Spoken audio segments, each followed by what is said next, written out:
bahwa bangsa ini bangsa yang optimis. Tadi Ibu Menteri bilang hasbunallah ni'mal wakil, bahwa pada akhirnya kita akan kembali kepada kekuatan Allah Subhanahu wa taala. Sebelum kita cerita Isra Mi'raj dan inspirasi dari Isra Mi'raj, saya akan memberi analogi ya. Analogi ini akan menolong secara ilmu tauhid, ilmu mengesahkan Allah Subhanahu wa taala. Dan ini menjadi pokok ya dalam pengajaran tauhid. Ini mohon maaf kalau terpaksa saya ngaji model dulu lah, model pesantren ya. Tapi tanpa ngurangi rasa hormat, tanpa ngurangi rasa empati, rasa takdim saya. Teman-teman yang saya hormati semua, karena di sini banyak santri-santri muda.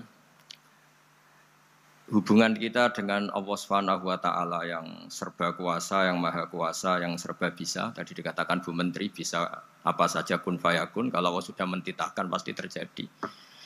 Itu kira-kira seperti ini. Saya ini bawa cincin dari besi mungkin atau dari apa itu? Ya besi lah atau perak. Yang jelas tidak emas ini karena saya cowok. Yang jelas tidak emas. Saya bawa kertas. Kalau Anda saya tanya, kertas ini sama cincin kuat mana? Pasti akan menjawab kuat cincin, karena materinya dari besi. Jawaban itu benar, tapi harus ditambahkan secara materi itu kuat cincin ketimbang kertas. Tapi Anda salah, harusnya menjawab ya terserah Gus Bahak, karena yang megang itu Gus Bahak. Karena bisa saja saya punya rencana menghancurkan cincin ini, sementara saya punya rencana mengabadikan kertas ini. Kira-kira gitu hubungan manusia dengan Allah Subhanahu wa taala. Jadi hal yang kita kira abadi karena materinya kuat, ternyata Allah punya rencana menghancurkan. Sementara yang kita kira lemah atau rentan atau apalah, ternyata Allah punya rencana mengabadikan. Di sini kemudian istilahnya orang-orang tasawuf, wa tafwidil umur ila mudabbiriha. Kita sebagai manusia menyerahkan urusan pada pengaturnya, pada yang punya. Bukan wilayah kita mengatakan cincin ini lebih kuat ketimbang atau lebih abadi ketimbang kertas. Karena saya punya rencana menghancurkan cincin, tapi ingin mengabadikan apa? Kertas. Sehingga tentang pandemi, tentang tragedi sosial, tentang apa saja, kita tidak pernah tahu rencana Allah itu mana yang lebih awet. Jangan-jangan kita takut pandemi, saya berkali-kali ngaji, mati kita kecelakaan. Jangan-jangan takut kecelakaan, mati kita karena ngelindur, tiru kebablasan, nggak bangun. Kita takut mati ngelindur, mati kecelakaan, jangan-jangan mati kita karena likuifaksi, karena gempa atau karena tsunami.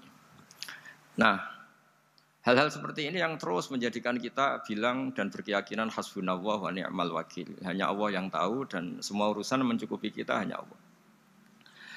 Tadi kata Bu Menteri kita akan menghadapi ini dengan ilmu pengetahuan dan pengalaman. Oke, saya sangat setuju itu. Tapi lagi-lagi bangsa ini dan seluruh tren dunia itu kalau misalnya baru tsunami ya semua orang ramai ketakutannya pada tsunami. Ilmuwan berteori bahwa tsunami siklusnya sekian tahun per sekian tahun. Nanti pas gempa juga gitu, pas likuifaksi juga gitu. Nanti kalau mudik mungkin ketakutan orang sama kemacetan sama macam-macam lah. Takut kecelakaan laka di jalan dan sebagainya.